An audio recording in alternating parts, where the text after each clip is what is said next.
Bismillahirrahmanirrahim. Salam dan bahagia. Assalamualaikum warahmatullahi wabarakatuh. Waalaikumsalam warahmatullahi wabarakatuh. A'udzubillahi minasyaitonirrajim. Bismillahirrahmanirrahim. Allahumma zidni ilman warzuqni fahman. Ya Allah. Ini ada sebuah pantun menjar kita pergi tamasya. Di Paris istirahat melepas lelah. Di sini kita belajar bersama-sama dalam rangka menciptakan budaya positif di sekolah. Perkenalkan, saya Eza Lisma SPD AUD dari TK Aisyah Padang Belimbing, Kabupaten Solo, Sumatera Barat. Saya mendapat amanah dari Kemendikbudristek untuk mensosialisasikan modul 1 yang saya dapat setelah mengikuti program guru penggerak dengan tema 1.1 filosofi pemikiran Ki Hajar Dewantara, 1.2 nilai dan peran guru penggerak, 1.3 visi guru penggerak, 1.4 budaya positif. Dasar-dasar pendidikan Ki Hajar Dewantara. Bapak Ki Hajar Dewantara kita kenal sebagai Bapak Pendidikan Indonesia. Dasar pendidikan Ki Hajar Dewantara yang pertama yaitu menuntun. Maksud menuntun di sini artinya bimbing, mengarahkan, mendidik, menuntun semua potensi yang ada pada peserta didik. Menuntun peserta didik sesuai dengan bakat dan minat. Apa yang dibutuhkan oleh peserta didik? Kenapa? Karena ada kodrat anak. Ada dua, itu kodrat alam dan kodrat zaman. Kodrat alam contohnya lingkungan tempat tinggal kita, lingkungan pedesaan, lingkungan perairan, tentu pendidikannya berbeda dengan lingkungan pendidikan anak yang ada di perkotaan. Kemudian kodrat zaman juga berbeda. Pendidikan zaman dahulu tentu akan berbeda dengan zaman sekarang. Karena zaman sekarang orang lebih banyak menggunakan teknologi. Sebagai pendidik pun harus belajar bagaimana kita bisa mendesain pembelajaran yang bukan oleh anak. Terus kenapa? Supaya anak dapat mencapai keselamatan. Mereka tidak membahayakan dirinya agar anak-anak tidak kehilangan arah dalam pendidikan. Terus yang bagaimana? Yang setinggi-tingginya, baik dia sebagai manusia maupun sebagai anggota masyarakat. Sebagai pendidik tidak boleh banyak menuntut kepada anak, karena selama ini kita lebih banyak menuntut anak sesuai dengan keinginan pendidik. Terus berupaya bagaimana kita menciptakan pembelajaran yang berpusat pada anak, yang berpihak pada anak. Bapak Ki Hajar Dewantara terkenal dengan 3 semboyan. Pertama, Ingarso Sungtudo, artinya yang di depan itu memberi contoh. Kita sebagai pendidik, kita merupakan garda terdepan dalam dunia pendidikan. Kita menjadi contoh bagi anak. Seandainya karakter kita tidak baik, apakah itu akan dicontoh oleh anak? Seandainya karakter kita tidak baik, itu akan dicontoh oleh anak. Yang namanya anak PAUD itu great imitator, dia peniru ulung. Apa yang dilakukan, apa karakter guru akan ditiru dan dicontoh. Apa bisa kita menyalahkan anak? Tidak. Kita harus refleksi diri sebagai pendidik. Di mana kurangnya kita. Kemudian Ingmatio Mangunkarso, yang di tengah membangun dorongan. Kita sebagai pendidik harus memberikan dorongan kepada anak supaya potensi yang ada pada anak, bakat yang ada pada anak bisa tersalurkan. Kemudian Tutwuri Handayani, yang di belakang memberi semangat. Dasar pendidikan Ki Hajar Dewantara yang kedua yaitu kodrat anak. Kodrat anak itu merdeka. Manusia merdeka itu manusia yang hidupnya tidak tergantung kepada orang lain, akan tetapi tetapi bersandar pada kekuatan diri sendiri. Mereka bebas menggali potensi yang ada pada mereka. Mereka bebas menentukan minat apa mereka dalam belajar. Terus, yang ketiga, dasar pendidikan Ki Hajar Dewantara itu bermain. Bermain itu merupakan kodrat dari anak. Hanya kodrat anak itu bermain. Mereka bermain seraya belajar dan belajar seraya bermain. Mungkin mereka bermain Lego, tapi dengan permainan Lego mereka bisa memperoleh pembelajaran. Di sana kita dituntut sebagai pendidik untuk menuntun mereka. Hanya dalam pengembang nilai moral dan agama. Sebelum bermain, kita mengajak anak berdoa dulu. Kayak permainan Lego melatih pikiran anak. Terus mereka memikirkan, mereka misalnya ingin bikin robot. Pikiran mereka dilatih. Terus dengan perasaan mereka, karena mereka bermain, ada tidak timbul rasa pada diri mereka? Ada semacam rasa senang dengan permainan tadi. Terus timbul kemauan pada mereka, bikin robotnya seperti apa. Terus dari kemauan tersebut, mereka dengan tenaga mereka menghasilkan karya yang ada pada diri anak. Dan dapat menjadi bagian dari pembelajaran di sekolah. Pendidikan yang berpihak pada anak. Kita pasang niat dalam hati, bebas dengan segala ikatan, dengan suci hati mendekati anak, bukan untuk meminta sesuatu, melainkan kita menghamba kepada anak. Ada yang tahu maksud menghamba? Menghamba itu kita mengembangkan, menciptakan pembelajaran yang berpihak kepada anak. Pembelajaran yang sesuai yang dibutuhkan oleh anak. Yang kelima, dasar pendidikan Ki Hajar Dewantara yaitu bukan tabula rasa. Anak itu bukan kertas kosong yang sesuka hati. Nih, anak itu bukan kertas kosong yang bisa digambar sesuai keinginan orang dewasa. Anak itu lahir dengan kodrat yang samar-samar. Jadi, tujuan pendidikan menuntut, memfasilitasi, membantu anak untuk menebalkan garis-garis yang samar-samar tadi, agar anak dapat memperbaiki lakunya, bukan dasarnya. Dasar pendidikan selanjutnya, budi pekerti.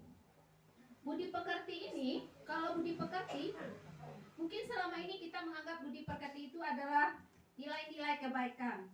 Akan tetapi sebaliknya, budi pekerti itu adalah perpadunya antara budi pekerti, watak, dan karakter. Mereka bersatu antara gerak, pikiran, perasaan, dan kehendak, serta kemauan, sehingga menimbulkan tenaga dan semangat. 7. Dasar pendidikan Ki Hajar Dewantara yaitu petani. Kita sebagai pendidik diibaratkan sebagai seorang petani. Petani menuntun tumbuhnya padi. Petani hanya bisa menuntun, menyediakan lahan yang bagus, memperbaiki kondisi tanah, memberi pupuk dan air yang cukup, membasmi ulat-ulat dan jamur yang mengganggu tanaman padi. Akan tetapi, bisakah petani menuntun jagung ini menjadi padi?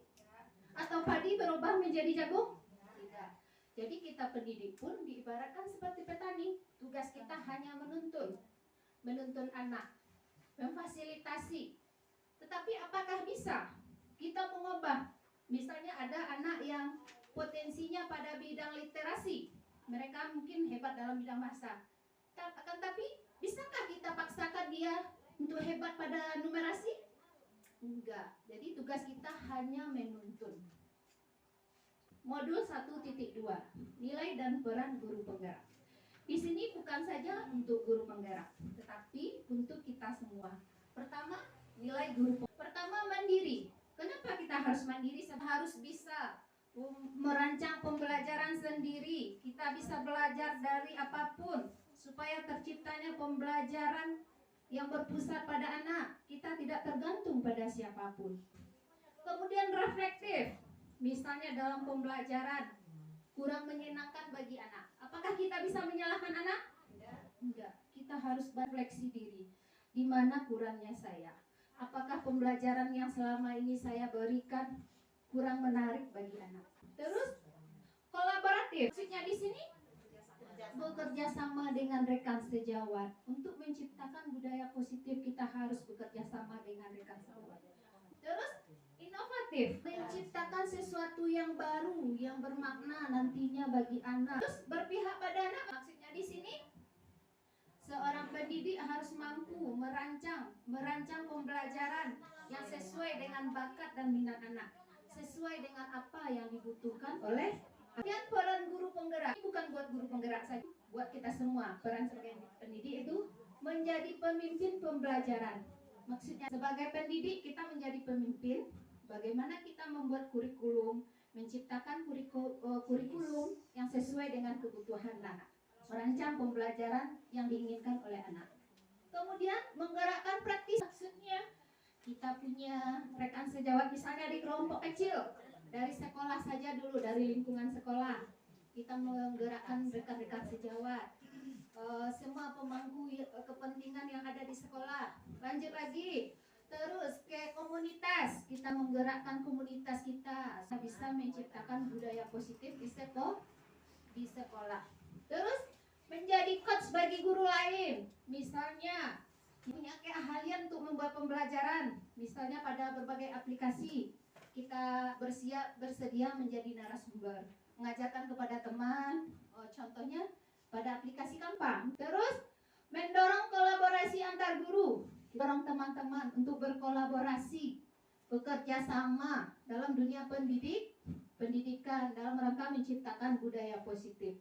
Terus mewujudkan kepemimpinan murid, kita melatih siswa kita. Misalnya biasanya kita yang metodenya ceramah, sering bercerita, sekarang kita robah, kita suruh anak didik kita untuk menjadi pemimpin bagi temannya. Misalnya dalam permainan, kita suruh dia memimpin temannya dalam bermain, dalam berbaris. Kita mengajak anak bagaimana jiwa kepemimpinan itu muncul dalam dirinya. Dengan adanya nilai-nilai ini, maka akan terciptanya yaitu profil pelajar Pancasila. Kita mewujudkan anak didik yang berkarakter sesuai dengan profil pelajar Pancasila. Antaranya beriman, bertakwa kepada Tuhan yang Maha Esa, dan berakhlak mulia. Kita tuntun anak kita bagaimana dia bisa berakhlak baik, mana dia bisa mengenal Allah dan ciptaannya. Terus mandiri, bagaimana kita mengajarkan anak supaya mandiri, tergantung kepada orang lain. Contoh kecil saja, memasang tali sepatu, berarti anak sudah mandiri, udah ada karakter profil Pancasila di dalam dirinya. Kemudian berkebinekaan global, kita mengenalkan budaya kita kepada anak mencintai budayanya sendiri. Terkotara yang sifat bekerja sama, iya, menanam bunga itu budaya positif. Ajak teman bersama-sama mengambil sampah yang ada di halaman. Kemudian bernalar kritis, maksudnya anak mampu memecahkan masalah yang terjadi. Kalau mereka punya masalah, mereka bisa memecahkannya sendiri. Terus inovatif, anak mempunyai inovasi, punya gagasan baru dalam pembelajaran. Modul 1.3, visi guru penggerak. Setiap kita punya enggak visi? Ibu guru punya visi enggak? Punya. Kita punya visi bagaimana anak didik kita bisa berkarakter yang baik, kan anak didik yang berkualitas.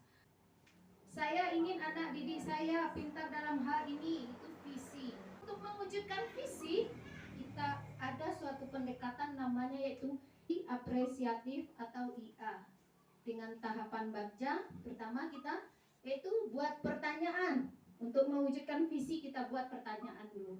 Ambil pelajaran, gali mimpi, jabarkan rencana, atur eksekusi. 1.4 budaya positif atau ekosistem positif. Pendidik sama ibaratnya seorang seorang petani. Tugasnya menuntun tanaman padi. Begitu juga kita sebagai pendidik. Walaupun anak didik kita itu istilahnya kreatif, hebat, luar biasa. Tapi kalau seandainya kita pendidik tidak bisa menuntun, apakah hasilnya akan maksimal?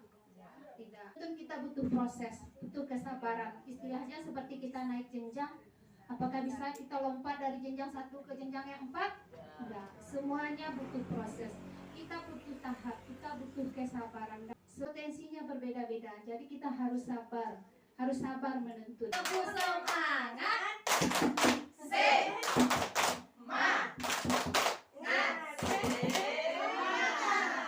Semangat baru. Hu.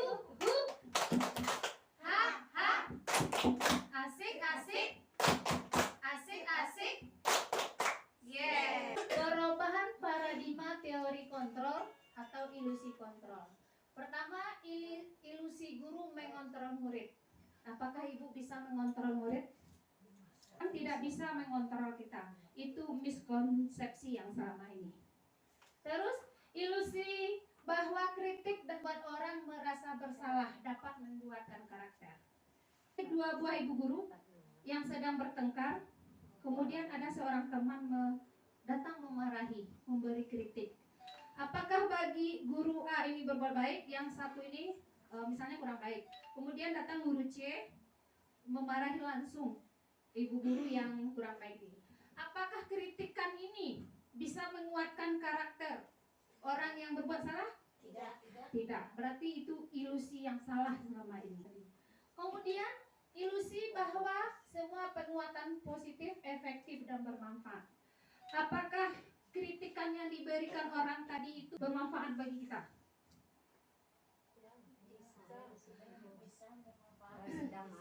Iya. Terkadang iya, terkadang tidak. Tergantung. Ya. Itu ilusi yang salah. Yang ilusi bahwa orang dewasa memiliki hak untuk memaksa. Kita sebagai pendidik bolehkah memaksakan hak kepada anak? Tidak, kita tidak bisa. Itu ilusi yang salah. Jadi ilusi ini salah selama ini. Bahan paradigma, stimulus respon, teori kontrol. Bisakah kita mengontrol diri kita sendiri? Bisa ibu-ibu? Iya, yang bisa mengontrol diri kita adalah diri kita sendiri. Orang lain tidak bisa mengontrol kita. Kalau stimulus respon, kita mencoba mengubah orang agar berpandangan sama dengan kita. Misalnya mungkin dulu kita seorang pendidik yang disiplin, tapi sekarang suatu hal yang mengganggu, mungkin kita tidak disiplin. Apakah kita bisa menganggap orang itu berpandangan sama? Kita disiplin seperti dahulu, sekarang disiplin juga? Tidak. Kita tidak bisa menganggap orang berpandangan sama kepada kita. Terus pada teori kontrol, kita berusaha memahami pandangan orang lain tentang dunia. Ini yang bagusnya ibu. Terus stimulus respon, perilaku buruk dilihat sebagai suatu kesalahan. Teori kontrol, semua perilaku memiliki tujuan. Jadi didik kita melakukan suatu kesalahan. Misalnya mereka mengambil mainan. Pendidik apakah langsung marah? Enggak, mereka pasti ada tujuan. Karena mungkin mereka pengen main. Mereka pengen main dengan teman-teman. Jadi stimulus respon, orang lain bisa mengontrol saya pada stimulus respon. Apakah orang lain bisa mengontrol kita? Enggak, misalnya kita datang ke sekolah tepat waktu karena ingin dipuji oleh kepala sekolah. Enggak, kalau hanya sekedar pujian itu salah. Melainkan itu datang dari hati, motivasi internal dalam diri kita, bukan karena mengharapkan penghargaan atau pujian. Kemudian teori kontrol, hanya Anda yang bisa mengontrol diri Anda. Kembali kita menjadi karakter yang baik, seperti yang mengontrol diri adalah diri kita sendiri. Konsep saya mau seperti apa. Kemudian pemaksaan ada pada saat bujukan gagal. Ini pada stimulus respon. Kemudian pada teori kontrol, kolaborasi dan konsensus menciptakan pilihan-pilihan baru. Ini bagus sekali. Kemudian pada stimulus respon, berpikirnya menang kalah.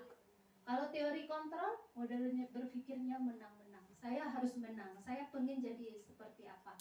Ini yang bagusnya ibu. Yang bagusnya.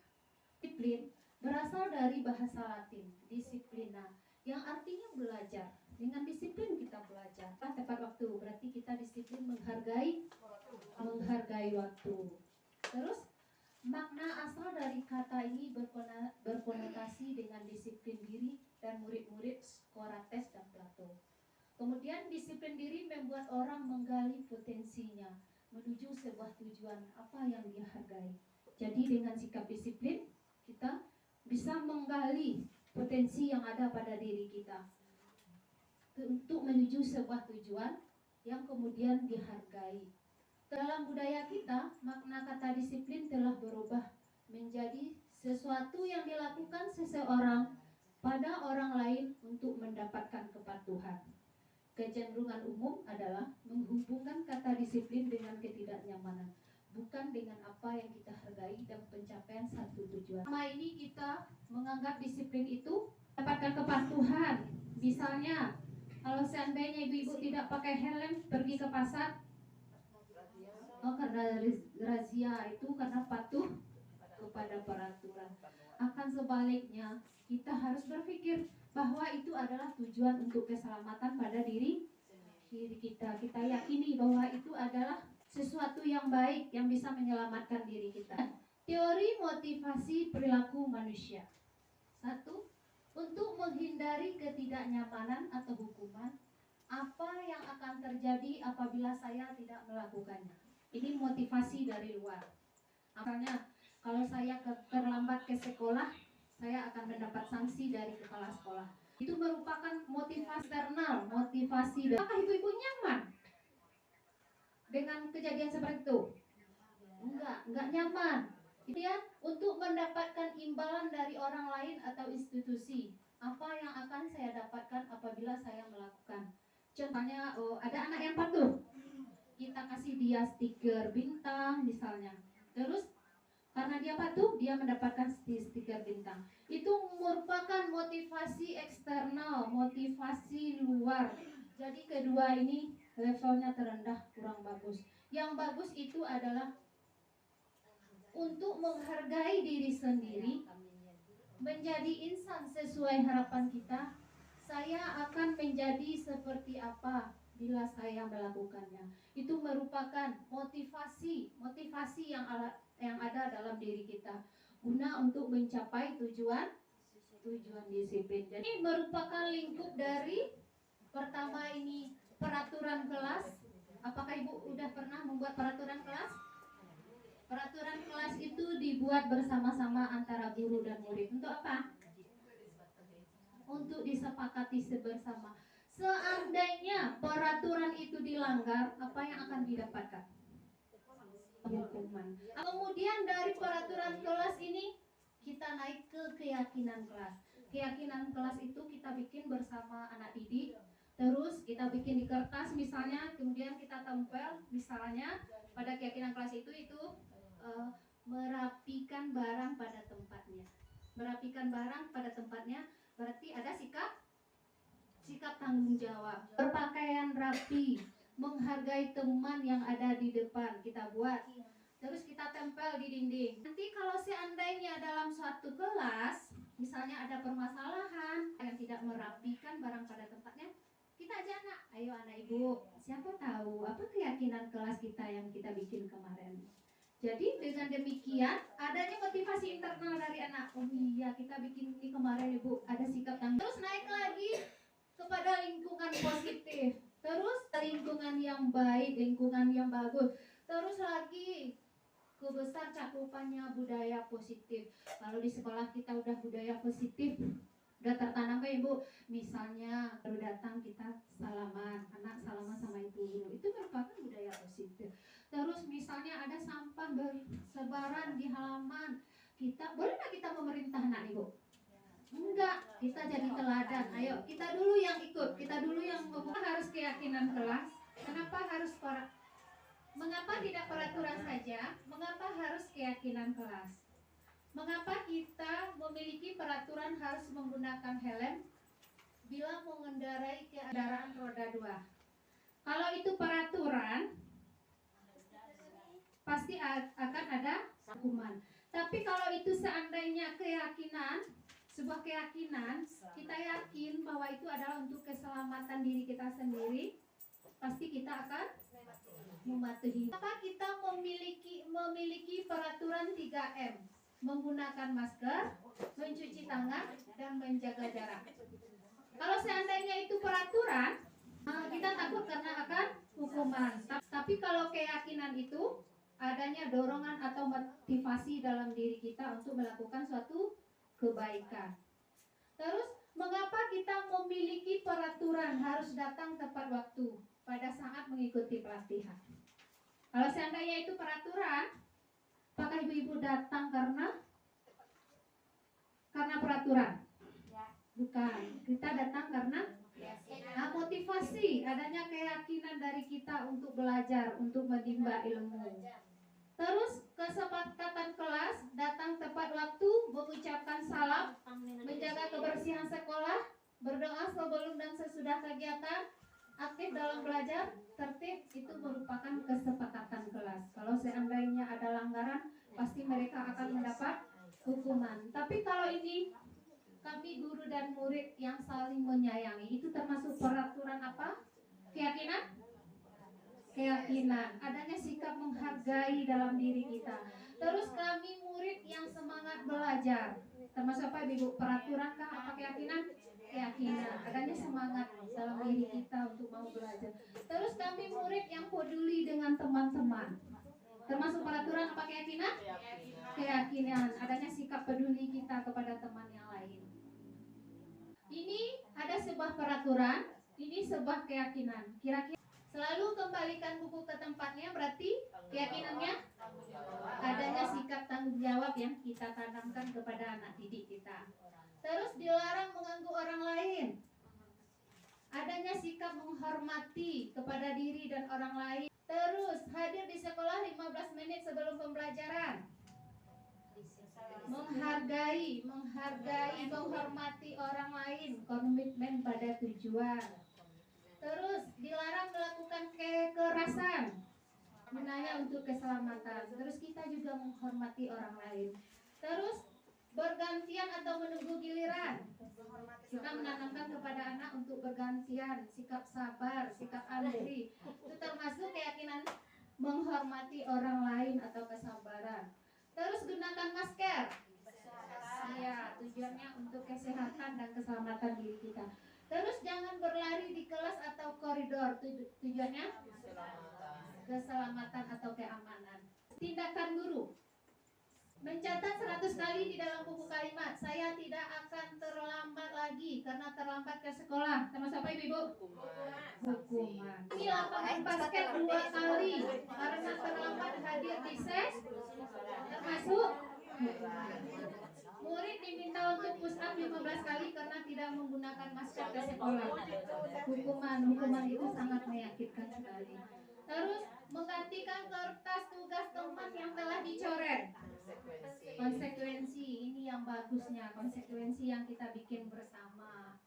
Terus membersihkan tumpahan air di meja tulis karena tersenggol pada saat belajar. Konsekuensi, murid disuruh untuk menggunakan sepatu seharian di sekolah karena tidak menggunakan sepatu hitam. Hukuman. Lari mengelilingi lapangan basket 2 kali karena terlambat 10 menit untuk pembelajaran PJOK. Harusnya ini konsekuensi kita bikin aturan bersama. Terus perbedaan hukuman dengan sanksi. Pertama, hukuman itu sesuatu yang menyakitkan harus terjadi. Kalau kita tidak patuh, kita mendapatkan hukuman. Harus terjadi. Terus sesuatu harus terjadi. Karena itu sudah konsekuensi kita, maka kita harus terima. Terus membuat anak sakit, fisik maupun hati untuk jangka lama. Jadi dengan ada hukuman ini, fisik anak merasa tersakiti untuk jangka lama. Anak menghargai disiplin. Jadi karena konsekuensi ini, anak menghargai disiplin. Terus mendorong anak menyakiti diri sendiri. Hukuman ini mendorong anak menyakiti diri sendiri. Pada sanksi atau konsekuensi, mendorong anak agar mudah menyesuaikan dirinya. Terus pada hukuman, konsep diri yang buruk. Jadi itu hukuman itu konsep diri yang buruk yang harus kita hindari. Terus pada konsekuensi, konsep diri yang baik ini yang paling baik. Terus pada hukuman, anak belajar untuk menyembunyikan kesalahan. Terus pada sanksi konsekuensi, anak belajar untuk mematuhi peraturan. Jadi adanya kesadaran, motivasi dalam diri anak untuk patuh terhadap peraturan. Terus pada hukuman, anak merasa marah, rasa bersalah, dipermalukan, merasa tidak dihargai. Terus pada sanksi atau konsekuensi, kehilangan hak, dibuat tidak nyaman, diasingkan untuk sementara. Kebutuhan dasar manusia. Kebutuhan dasar manusia itu ada 5. Pertama, survival, kebutuhan bertahan hidup. Bertahan hidup itu berhubungan dengan kesehatan, rumah. Misalkan ini ada suatu kasus, Ibu Susi sedang makan buah. Ibu datang Bu Yanti mengambil buah yang dimakan sama Ibu Susi. Kira-kira menurut pendapat Ibu seperti apa? Bolehkah kita langsung marah? Enggak. Mungkin enggak boleh. Kita harus tanya dulu tujuannya. Apa tujuannya? Kenapa Ibu mengambil ini? Bisa jadi karena kebutuhan dasar, kebutuhan bertahan hidup Bu Yanti tidak terpenuhi karena lapar, atau karena ibunya tidak bisa menyediakan makanan seperti Ibu Susi, makanya dia mengambil. Kita tidak boleh langsung menyalahkan anak. Kita tanya dulu alasannya. Berarti dia kebutuhan bertahan hidupnya tidak terpenuhi. Karena selama ini yang kita tahu, mungkin ada anak mengambil kue teman, kita langsung marah. Jadi setelah kita tahu materi tentang ini, kita tanya dulu apa penyebabnya mereka demikian. Pernah terjadi kasus seperti itu di sekolah Ibu? Pernah. Anak mengambil kue temannya. Jadi kita sebagai pendidik, kita nggak boleh langsung marah. Tanya dulu apa penyebabnya. Iya, alasan berarti. Iya, karena mereka tidak. Iya, berarti kalau kebutuhan bertahan hidupnya tidak terpenuhi, makanya dia mengambil punya teman. Terus kebutuhan cinta, kasih, dan terima. Love and beginning. Artinya sesuatu yang dibutuhkan, sesuatu kasih sayang, sesuatu cinta. Ada anak di sekolah, tingkah lakunya mungkin ibu karakternya suka mengganggu teman, suka mengambil ini. Itu berarti karena kebutuhan kasih sayang mereka mungkin tidak terpenuhi di sekolah di rumah. Karena mungkin bisa jadi penyebabnya orang tuanya sibuk atau berasal dari keluarga yang broken home, rumah tangga yang bermasalah, tidak terpenuhi kebutuhan cinta dan kasih sayang dari orang tuanya, maka dia lampiaskan di sekolah. Jadi kita sebagai pendidik, di sanalah fungsi kita menuntun, kita melihat dulu. Berarti anak ini kasih sayangnya kurang. Terus penguasaan, pengakuan atas kemampuan. Misalnya ada anak yang punya apa ibu? Saya udah capek-capek pakai baju rapi-rapi. Saya udah capek-capek bikin tulisan bagus, tapi nggak dihargai sama guru. Nggak dihargai sama guru. Berarti kebutuhan akan pengakuan kemampuan yang mereka tidak terpenuhi. Jadi kita sebagai pendidik juga harus memahami yang ini. Pengakuan terhadap kemampuan anak. Kemudian kebebasan atau freedom, kebutuhan akan pilihan. Kita memberi kebebasan kepada anak. Bukan permainan apa yang mereka inginkan. Tuh anak perlu kebebasan, menentukan apa yang mereka inginkan sesuai bakat dan minat mereka. Terus kesenangan, mencari kesenangan, bermain dan tertawa bersama teman-teman. Ini 5 kebutuhan dasar manusia. Ibu guru bilang, aku tidak boleh bersenandung sewaktu mengerjakan tugas. Katanya, kelas harus tenang, tidak ada suara. Padahal aku suka senang menyanyi. Kira-kira menurut pendapat ibu termasuk kebutuhan apa? Ibu guru bilang, aku tidak boleh bersenandung sewaktu mengerjakan tugas. Katanya kelas harus tenang, tidak ada suara. Padahal aku suka senang. Kita lihat senang. Ini kebutuhan apa? kesenangan, kebahagiaan. Ya. Jadi terus anak tuh seorang Iya, berarti kan nggak ada satu kesenangan, kebutuhan kesenangan. Tapi memang pengalaman pada saya akreditasi, memang itu dituntut dan bersenandung dalam belajar. Nah, ini seorang tua tuh kok goyang-goyang sama dia lah. iya, karena mereka mungkin ada kebutuhan kesenangan mereka belum terpenuhi. Kemudian, ibu guru tidak menyapaku hari ini, padahal aku pakai jepit rambut yang baru. Kira-kira menurut pendapat ibu? Itu pujian. Ya, dari 5 kebutuhan dasar tadi, penguasaan, ingin dihargai. Udah capek-capek pakai jepit rambut, tapi ibu gurunya nggak melihat. Ya, cuek aja. Terus aku bosan, masa belajarnya cuma gitu-gitu aja, dengarin ibu guru aja. Kira-kira aku bosan. Berarti dia bosan apa ibu? Bosan ya dengan pembelajaran seperti ini.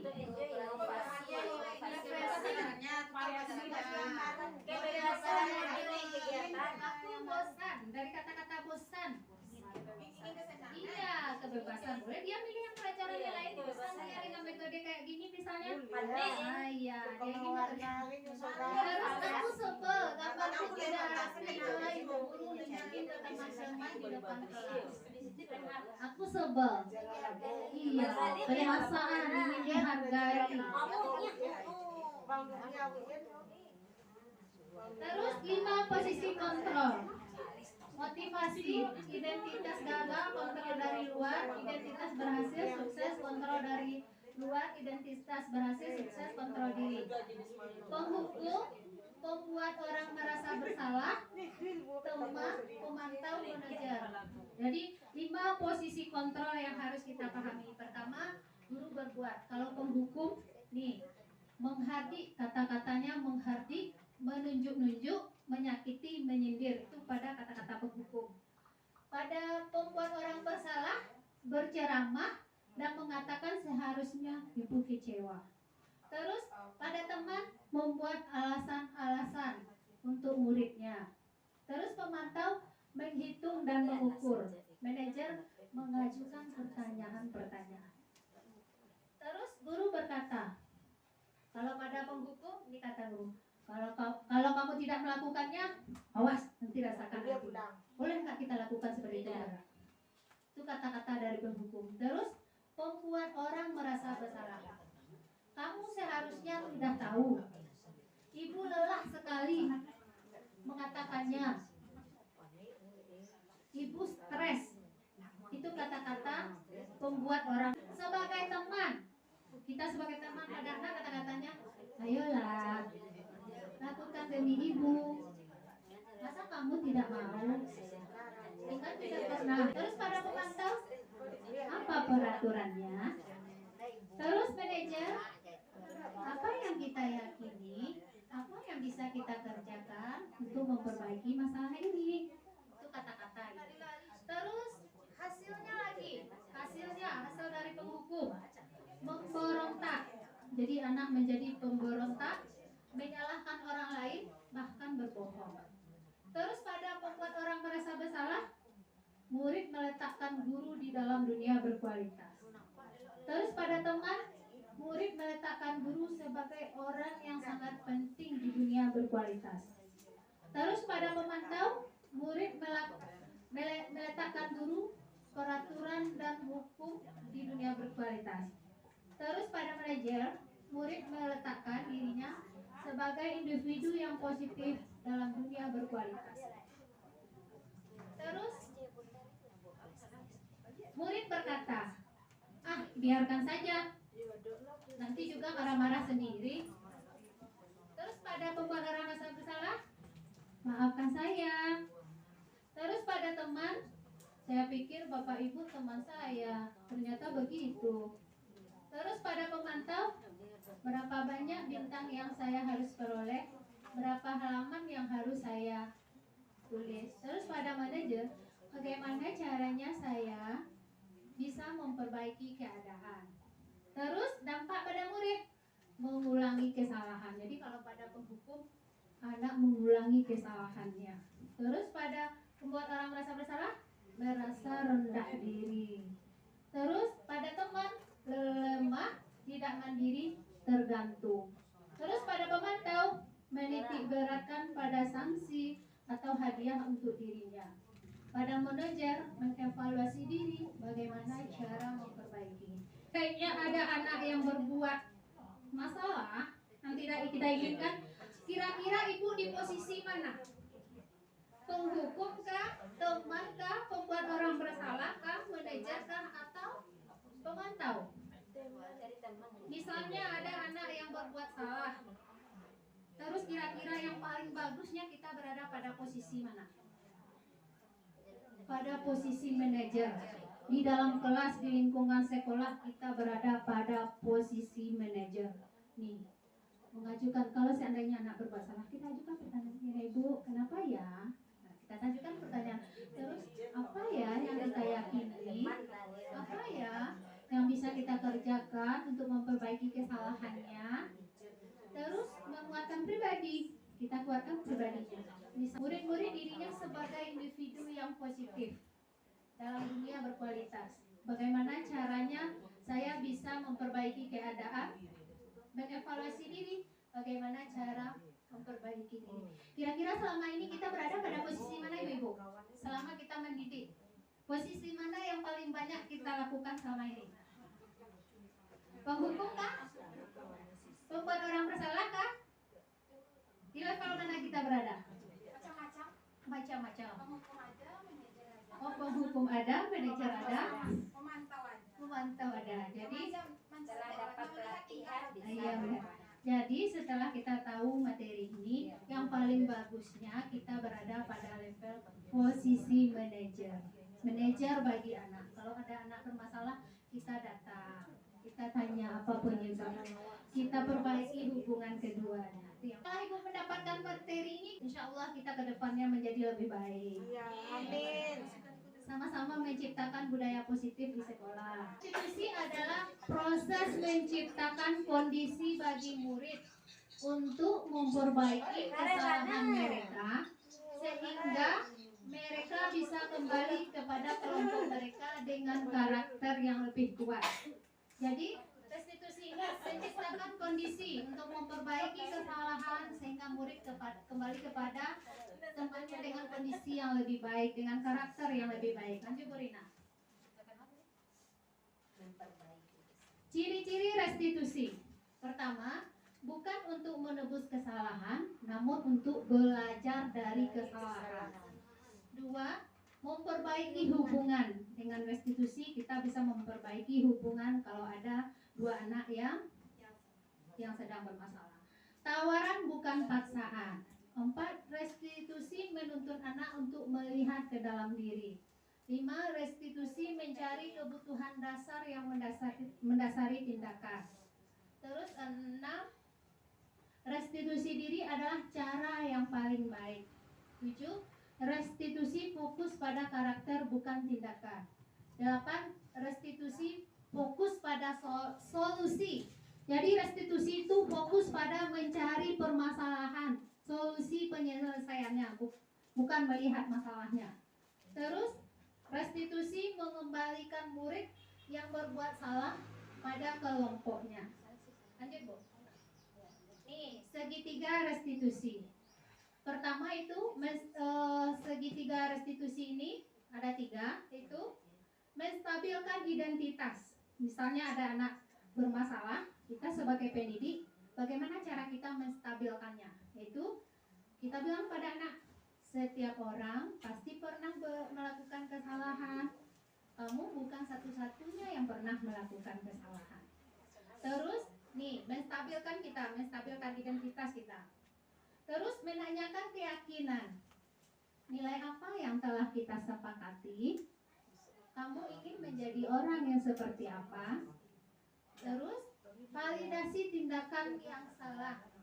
Kamu tentu punya alasan mengapa kamu melakukannya.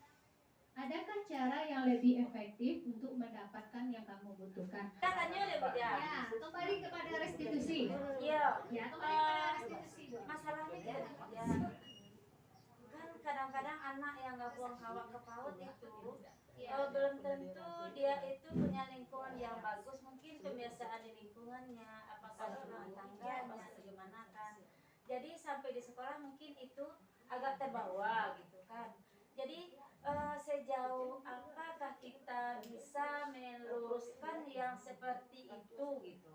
Misalnya ketidakbaikan yang terbawa di rumah itu ke sekolah. Kalau kita terlalu jauh masuk, kadang anak ini kan udah bisa bicara di rumah, oh ibunya gitu kata Beko, jawaban orang tua di rumah bukan baik gitu, malah anaknya terlalu dipaksakan kan gini. Jadi gimana seharusnya anak itu yang memang lingkungannya yang dibawanya ke sekolah, gimana cara kita seorang guru gitu. Ya, makasih. Kembali kita kepada 5 kebutuhan dasar tadi ya Ibu. Berarti kalau ada anak seperti itu, kebutuhan apa yang belum terpenuhi pada mereka? Kasih sayang. Berarti mereka di keluarganya sama. Setiap kita pasti akan mengalami seperti itu ya ibu-ibu tahun ke tahun. Kebutuhan kasih sayang mereka tidak terpenuhi sehingga mereka melampiaskannya di sekolah. Jadi dengan kejadian seperti itu, kita sebagai pendidik tugas kita kan menuntun. Kita hanya mengubah lakunya. Kalau dasarnya kita nggak bisa mengubah sesuai filosofi Ki Hajar Dewantara, kita hanya bisa mengubah laku, bukan dasar anak. Terus kita tanyakan, kita berikan dia pemahaman, kita tuntun dia sesuai dengan yang tadi 5 kebutuhan dasar tadi. Terus kalau seandainya kalau dalam melakukan perubahan tentu butuh proses ya Ibu. Tidak semudah membalikkan telapak tangan. Terus kalau memang belum juga ada perubahan, kita komunikasi sama orang tua. Iya, mungkin kadang karena orang tua, kadang ada juga orang tua, kita sebagai orang tua mungkin memiliki sifat keras sehingga terbawa juga oleh anak. Yang namanya anak kan sifatnya meniru, imitasi kan, imitator, anak peniru. Mungkin di keluarganya orang tuanya keras, kadang terbawa ke sekolah. Jadi di sanalah fungsi kita menuntut. Jadi kalau seandainya dia melampiaskannya di sekolah, kembali juga kita ke restitusi. Restitusi apa yang kita lakukan? Keyakinan apa yang kita bikin yang bersama-sama? Misalnya kita tidak menghargai teman. Nah Ibu, keyakinan kelas apa ya yang telah kita sepakati? Oh iya Ibu, kita harus menghargai teman. Kita berikan tuntutan di sana. Terus kita berikan juga dia menstabilkan identitas. Kalau dia mengganggu teman, kita katakan kata-kata yang seperti tadi. Guna untuk memperbaiki hubungan. Itu gunanya restitusi. Nah, salut dulu Ibu, tepuk salut. Salut. Salut. Salut. Kita menggali potensi kita sama-sama karena di sini kita juga belajar Ibu. Kalau seandainya dalam pemaparan materi tadi tidak sesuai dengan ekspektasi atau harapan Ibu, saya mohon maaf. Karena saya juga belajar, Ibu juga belajar. Kita di sini sama-sama belajar.